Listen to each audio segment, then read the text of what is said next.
Hai, jumpa lagi di Anglit Story. Aku mau menikmati udara sore. Terlalu banyak angin, tapi enak. Tahun 2018 lalu itu ada kasus yang heboh di Rusia. Kasus apa itu? Kita simak setelah ngopi.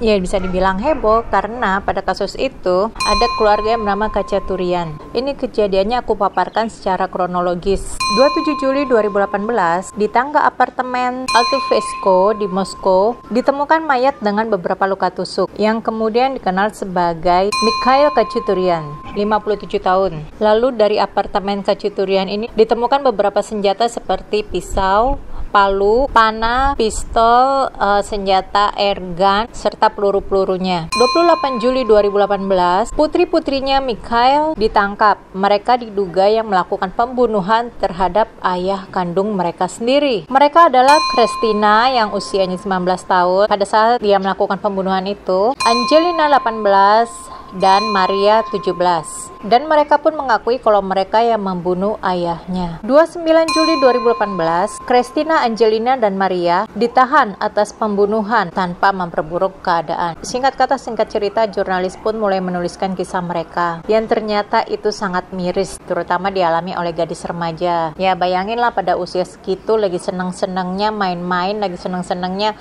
jalan-jalan, hangout segala macam, tapi ternyata mereka tidak mengalami hal-hal menyenangkan seperti itu. Jadi awal ceritanya, aku mau cerita, kita balik dulu ke beberapa tahun sebelumnya. Tahun 1996, ada seorang gadis yang namanya Aurelia. Dia bertemu dengan seorang laki-laki yang bernama Mikhail, yang kemudian mereka pun menikah. Aurelia baru pertama kali pindah ke Moskow sekitar 3 tahun yang lalu. Terus setelah dia berpacaran dengan Mikhail, ternyata si Mikhail ini adalah orang yang posesif dan dia tidak mau melepaskan Aurelia. Dari mereka pacaran pun, si Mikhail sudah beberapa kali melakukan tindak kekerasan kepada Aurelia. Ini yang biasanya kayak gini terjadi ya, kalau misalnya punya pasangan posesif itu sangat sulit untuk lepas darinya. Jadi kalau misalnya ada yang bertanya, kenapa sih kau nggak ditinggalin aja?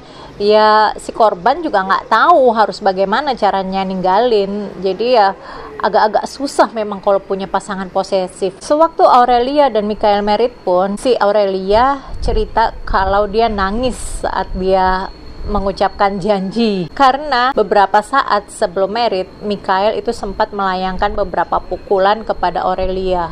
Tuh, sadis banget kan, belum married aja udah begini. Tapi ya, aduh, ya gitulah. Pokoknya dia nggak tahu gimana caranya melepaskan diri dari cengkraman si Mikhail ya. Dan Aurelia pun bercerita hal ini terus berlanjut. Kadang di depan teman-temannya si Mikhail pun berani loh ngebentak-bentak dan main tangan juga ke Aurelia demi minta dibuatin teh. Terus setelah itu, setelah melakukan kekerasan, dia tuh seolah-olah tidak terjadi apa-apa. Seolah-olah dia itu nggak ngapa-ngapain si Aurelia. Dia kayak ya biasa aja, kayak nggak ngerasa bersalah. Bahkan sewaktu Aurelia hamil pun Mikhail kerap memukulinya. 1997 lahir anak pertama mereka bernama Sergei. Si Sergei ini juga sering dipukul. Alasannya si Mikhail kenapa dia pukul anaknya ya karena dia mau mendidik anaknya, mau mengajari anaknya. Jadi ya dengan cara dipukul. Setelah Sergei lulus kelas 8, ya mungkin usianya sekitar 13-14 tahun, Mikhail usir Sergei dari rumah. Lalu selanjutnya kurang jelas bagaimana kelanjutan cerita si Sergei karena lebih berfokus kepada adik-adiknya si Sergei. Aku kurang gitu dapetin ya kapan persisnya si Kristina, Angelina, dan Maria lahir. Itu mungkin sekitar tahun 1999 sampai 2002. Tahun 2015, Mikhail mengusir Aurelia dari rumah dan melarangnya mendekati anak-anaknya yang perempuan. Dan kelakuan Mikhail pun makin menjadi-jadi. Ini kalau dilihat-lihat lagi, kenapa ya kok kayaknya si Aurelia tuh kayak wanita yang tidak berdaya, yang kayaknya kok lu nggak ngebelain ngelakuin sesuatu demi anak-anak lo, yang aduh kok nggak selayaknya lah seorang ayah melakukan hal itu bagi keluarganya. Ternyata si Mikhail ini punya relasi dengan kepolisian sana. Jadi Aurelia tuh merasa kalau dia melapor ke polisi, ya sia-sia saja laporannya. Percuma gitu. Itu kenapa si Aurelia ini seakan tidak berdaya. Menurut orang-orang yang mengenal Mikhail, memang kelakuannya Mikhail seperti itu. Dia tuh terlalu keras dan tegas terhadap keluarganya. Belum ternyata Mikhail ini kecanduan obat-obatan. Itu yang menyebabkan perilaku dia tuh labil, sering emosional, temperamental begitu. Jadi udah apal deh para tetangga, guru-gurunya, dan juga teman-teman mereka itu tuh udah apal kelakuan ayahnya ini kayak gimana. Bahkan salah satu anaknya yang entah siapa itu pernah mencoba bunuh diri setelah dipaksa untuk meladeni ayahnya ini ya. Karena semenjak Aurelia pergi itu ya kelakuan bapaknya tuh makin menjadi-jadi ke mereka. Ayahnya itu pernah bilang ke mereka kenapa dia melakukan hal ini. Karena hubungan di luar nikah itu adalah dosa dan tercela. Karena mereka adalah putrinya, darah dagingnya, dia bisa melakukan apapun ke mereka. Dan mereka harus tunduk. Menurut Christina, si Mikhail ini punya lonceng yang berbunyi setiap kali Mikhail mau memanggil mereka, entah kapan itu, siang, malam, pagi, sore. Tiap kali lonceng itu berbunyi, itu artinya salah satu dari mereka harus datang menghampiri ayahnya,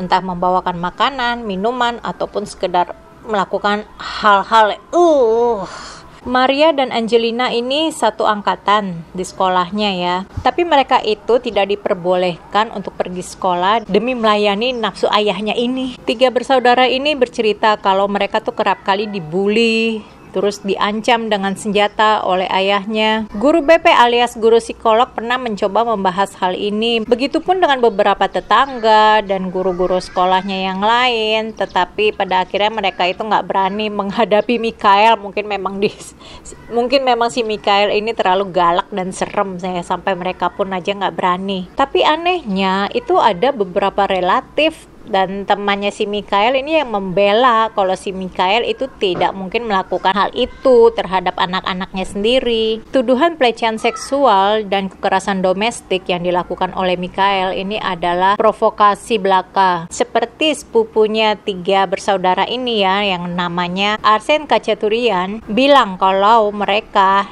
3 bersaudara ini, si Christina, Angelina, dan Maria bilang kalau pemukulan yang dilakukan oleh Mikhail kepada mereka itu adalah bohong belaka. Ngopi lagi deh.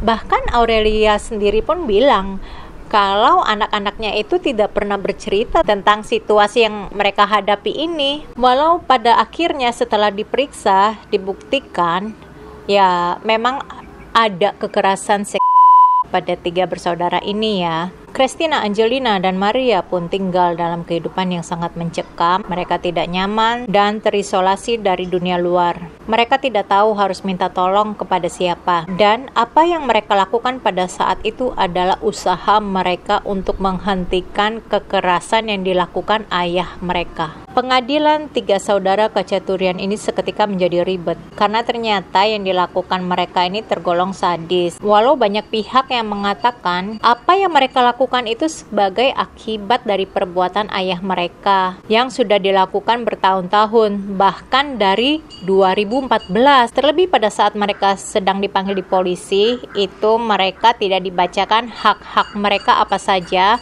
dan mereka tidak didampingi oleh pengacara pada saat memberikan pernyataan. Investigasi yang dilakukan dari bukti CCTV diperoleh kalau Maria Khachaturian itu yang melakukan paling banyak penusukan, yaitu sebanyak 35 kali. Komisi Hak Asasi Rusia menyatakan kalau apa yang dilakukan oleh pengadilan ini terlalu berlebihan. Karena yang dilakukan oleh 3 bersaudara ini adalah pembelaan diri dan seharusnya mereka tuh mendapatkan pembelajaran dan bimbingan psikolog. Setelah dilakukan pemeriksaan jiwa, ternyata didapati kalau Maria ini tidak menyadari perbuatannya. Ini berarti kalau ada kelainan jiwa pada diri Maria. Dan karena itu, Maria pun dirujuk ke bangsal psikiater penjara Butyrka. Walaupun Christina dan Angelina lebih waras, para ahli mendiagnosa kalau mereka mengalami sindrom battered woman dan post-traumatic stress disorder. Jadi sindrom battered woman ini adalah sindrom wanita babak belur. Ya, adalah tanda pola atau gejala yang ditunjukkan oleh wanita yang mendapatkan kekerasan seksual, di mana secara fisik, psikologis, atau seksual dari partner laki-lakinya. Sedangkan post-traumatic stress disorder itu trauma akibat penyiksaan, serangan, dan sebagainya yang menyebabkan seseorang terganggu jiwanya. Ada yang jualan.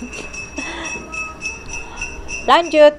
Pertengahan Agustus 2018, melalui investigasi didapati Mikhail melakukan hal yang tidak sepantasnya terhadap anak-anaknya. Meski begitu, pengadilan menolak petisi penjara rumah. Maksudnya mereka dipenjara di rumah aja, nggak boleh keluar rumah. Angelina dan Maria itu dilepaskan dari tahanan. Selama 3 bulan mereka dilarang melakukan aktivitas seperti memakai internet, berkomunikasi dengan orang lain, bahkan media. Paman mereka yang bernama Gennady Musailya dan istrinya, yang ternyata adalah saudara si Mikhail, menolak pembebasan gadis-gadis ini. Bahkan neneknya nggak terima apa yang telah dilakukan oleh cucu-cucunya ke anaknya. Ini kok gue curiganya apa yang dilakukan Mikhail itu sepertinya wajar ya di keluarga mereka. Sampai kok kayaknya nggak terima cucu-cucunya sendiri loh menerima kekerasan fisik. Tapi sebenarnya apa sih yang terjadi? Kita kulik lagi pada malam kejadian. Jadi ceritanya si Michael Khachaturian ini baru pulang dari terapi di rumah sakit Solovyev Psychiatric and Neurological Center. Begitu pulang ia mendapati apartemennya berantakan. Jadi dia menghukum si Christina, Angelina, dan Maria. Udah gitu dia kecewa karena uangnya dihambur-hamburin, diboros-borosin gitu aja. Dipanggillah satu persatu si Christina, Angelina, dan Maria masuk ke dalam kamar. Satu-satu nih mereka di kamar. Terus udah gitu mereka di kamar itu dihukum, mukanya disemprot pakai pepper spray. Tahu kan semprotan lada itu loh yang kalau kena muka itu perih banget. Sampai membuat asmanya Christina itu kambuh saking banyaknya itu pepper spray yang disemprot. Si Angelina dan Maria itu mengkhawatirkan kesehatannya si Christina. Sampai akhirnya mereka berdua memutuskan untuk si ayah mereka. Malam itu seperti biasa, si Mikhail tidur di bangku. Angelina dan Maria menyerang Mikhail bertubi-tubi. Mikhail mencoba membela diri, jadi ribut ya. Terus membuat Christina yang lagi tidur terbangun. Begitu dia datang ngelihat apa yang terjadi, Christina mengambil pepper spray dan semprotlah ke Mikhail. Kemudian Christina mencoba lari ke tangga, tetapi si Mikhail mengejarnya. Angelina dan Maria mencoba melindungi kakak mereka. Angelina merampas pisau yang ada di tangan si Maria dan Mikhail sekali ke jantungnya sampai membuat Mikhail pun jatuh dan seketika. Setelah kematian ayah mereka, 3 bersaudara ini menelpon polisi. Tapi sebelumnya 3 bersaudara ini melukai tubuh mereka sendiri supaya terkesan kalau ada pembelaan dari mereka. Dan polisi pun datang. Ya gitu aja ceritanya. Aku sedih juga apa yang menimpa pada si Christina, Angelina, dan Maria. Walaupun mereka membawa nama ayah mereka, tetapi kayak ya itu bukan seharusnya yang ayah harusnya lakukan. Memang sebagai orang tua itu kan kayak memiliki kuasa kepada anak-anaknya, powerful atau ya lebih kuat lah setidaknya daripada anak-anaknya. Tetapi bagaimanapun juga anak-anak itu kan punya jiwa, punya perasaan, dan juga harusnya mereka disayangi. Ya, sekian dulu. Terima kasih sudah nonton. Jangan lupa like dan subscribe.